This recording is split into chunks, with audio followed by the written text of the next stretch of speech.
Yes, alright. Nkwamusiza konyo mukwano gwange naje sinzo bango tuuliriza webale kwekumira ku Yugi Update CV kutegeeza nti okola kyamaanyi nnyo okwekumira ku mayengo gano abali emitala w'amayanja mbalamusizaako nnyo mukola kyamaanyi nnyo okutuninga Yugi Update CV.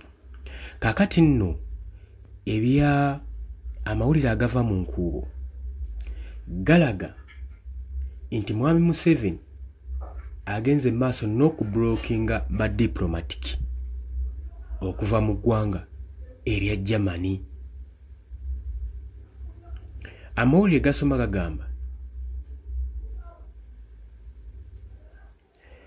nti ba diplomatic okuva mu ggwanga erya Germany bagezaako kwagala kusuula gavumenti ya Mwami Yoweri Kaguta Museveni bamugye mu buyinza.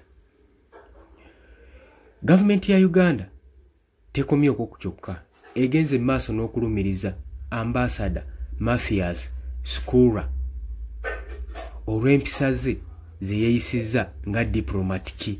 Agambe engeri gye mweyisizaamu si ba diplomatic bateekeddwa okuba nga beeyisa. Lwaki boogerawe bati? Kati nno bano bakilaiminga nti bagenze maaso n'okwanvulovinga mu activities ezisupportinga obutujju obumu ku bubinja bw'abatujju abagezaako okuba nga bajjako gavumenti ya Mwami Yoweri Kaguta Museveni mu buyinza gwali eyampuliriza.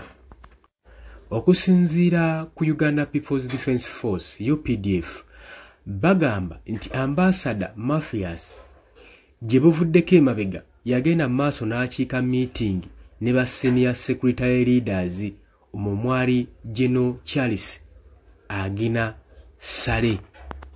Era nga bagamba nti we babadde mu meeting eno bagenze maaso n'okusupportinga oba n'okudefendinga Ugandan's opposition parties naddala ekibiina kya National Unity Platform ekikulirwa Robert Kyagulanyi Ssentamu ate nga kino kyekyagala okujja Mwami Yoweri Kaguta Museveni mu buyinza. Kati bagamba nti engeri gye weeyisizaamu mu mbeera eno weeyisizza mu ngeri etali diplomatic gwali eyampuliriza. Era bagenda mu maaso n'okuba nga bamunenya ku ebyo bye yagenze mu maaso n'okutuuka. Tujjukira bulungi nnyo aba European Union nga bagenda mu maaso n'okusinkana ekibiina kya National Unity Platform era ne bafunamu discussion ku nsonga ezitali zimu. Wabula bagamba nti ambassador ono ebikola kikola kyagenze mu maaso n'okukola kyagenze ne kimenyawo Vienna Covenant eya 1961 eno nno ng'ewa guidelines engeri foreigner nga ddala ng'ali diplomat engeri gy'alina okweyisaamu mu ggwanga eriba limukyazizza. Mu ka video clip akasharingiddwa ku media Ambassador Skura yalabibwako mu ngeri ey'amaanyi ng'apozinze ne ba New Armed Law abagenda mu maaso. Yalabibwako ng'agenda mu maaso n'okuopozinga New Armed Law eya military court okutryinga ba civilian mu courts zaabwe gye baakayisa jjuzi mu parliament. Ambassador ono tetumanyi nsonga waaki yali agenda mu maaso n'okuopozinga amendment bill eno gye baali baagala otteeka mu parliament gye buvuddeko gye baakayisa.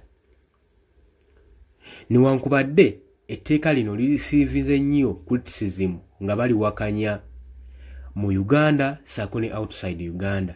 Abantu abamu bagamba lino etteeka lijja kukozesebwa okusirisa abo bonna bagenda mu maaso n'okucriticizinga gavumenti saako n'okugyawo ba citizens rights n'eddembe ly'obuntu lijja kuba lijjiddwako. Abatuuze bajja kuba tebakyalina ddembe lyogera ku gavumenti.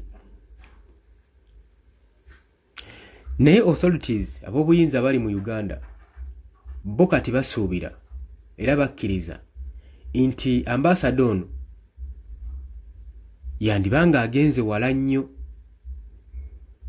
ng'agenze maaso n'okuteekinga side mu Uganda naddala mu byobufuzi byayo. Era bagamba opposition erina okuba nga interferinga ne Ugandan's international affairs kitegeeza ki nti kino lowooza kirina engeri kiyinza okutattattanamu diplomatic relation wakati w'eggwanga Uganda n'amawanga ageebunaayira. Kyokka ate ku sayidi endala groups ezimu ne ba foreign diplomatic bo bakkiriza nti Uganda erina okuba nga respecting a freedom of speech saako ne rights of opposition parties bonna bonna nga basobola okusitula eddoboozi lyabwe nga tebalina kubanga batiisibwa. Germany ambassador tanaba kubanga releasinga statement n'emu official response ku bino ebimwogeddwako era ebimugambiddwa. Naye international observers bagenda maaso n'okulaba kino nga kituukawo. Abamu bagamba tension eno yanditeekawo enjawukana mu diplomatic relations, naye eno tension eraze nti nno Uganda saako ne bannansi baayo ba government saako ne bannansi baayo saako ne foreign diplomatic bagenze maaso n'okubanga bateekawo intimidation eri government naddala mu kano akaseera nga akalulu ka 2026 general election kayingidde oba nga kengedde. Government ya Uganda egamba erina okugenda maaso n'okukuuma international security era ekugire interference yonna eva mu foreign countries. Lwaki olowooza baani badde balowooza we bati? Newakubadde abamu bagenda maaso n'okkireiminga nga bagamba nti buguruupu buno bwandisuula gavumenti obuva mu foreign powers. Amawulire agali close oba sources ziri close zo zigamba nti gavumenti econsideringa okudipotinga German ambassador okuddayo mu ggwanga lyabwe. Singa kinaaba nga kituuseewo kijja kubeera nno nga kiri serious era nga serious step era eyinza okukosa relationship wakati w'eggwanga erya Uganda saako n'eggwanga erya Germany ku nsonga zibakkiriziganyizaako bano ababiri. Twalabye abakulu bano nga basisinkana sali musale nga boogera ku nsonga zino oluvannyuma lwa General Muhoozi Kainerugaba naye okuvaayo okutiisatiisa ba diplomatic bano ngera waagenda okubanga abasiba n'abamu okubagoba mu ggwanga erya Uganda. Golowooza ekintu kino kinaakisoboka. Twalabye eggulo nga bavuddeyo nga balinga abali concerned ku nsonga ya General Muhoozi Kainerugaba okutiisatiisa ba diplomatic bano. Naye ate ebiva mu institute eya Uganda People's Defence Force bo ate embeera bandibanga ekiwundu bongera kiyiwamu ddagala. Tetumanyi gye binaggweera naye tulinze tulabe ddala kyekituufu kubanga amawanga gano European Union we bazze mu Uganda bo tebalaze side era baakulaze nti nno parties zonna oludda olw'opposition saako ne government bonna babafandinga mu nsonga ezitali zimu. Opposition babafandinga okusinziira nti government ebatuntuza era neewamba n'abaana bagezaako gikulitisizinga. Bo kwegamba baliwo mu ngeri ya kuuma demokrasiya mu ggwanga asobole okuba nga atebenkera.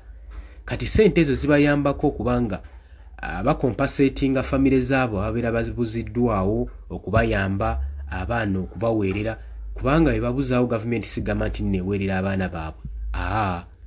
Nedda egenda mu maaso n'okuba nga yo ekutwalanga mu tujju. Kakati zino funds ziyambako mu kwasaganya ebintu ng'ebyo eby'enjawulo.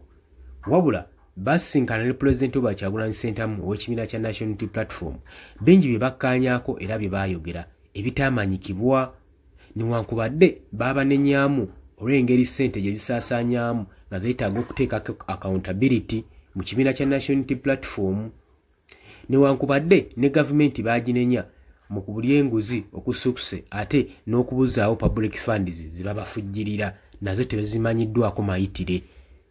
Kati nnono ze zimu ku nsonga ezaleeseewo kalumanyiira wakati wa Uganda saako ne European Union. Oli kuyogi updates ebikosinza obanga otuwuliriza ng'otannatweyungako kirya wansi wala ekigambo subscribe kikoneko obeere nga otwegatta ku mbagaliza olunaku olulungi ne weekend ennungi. Mweraba.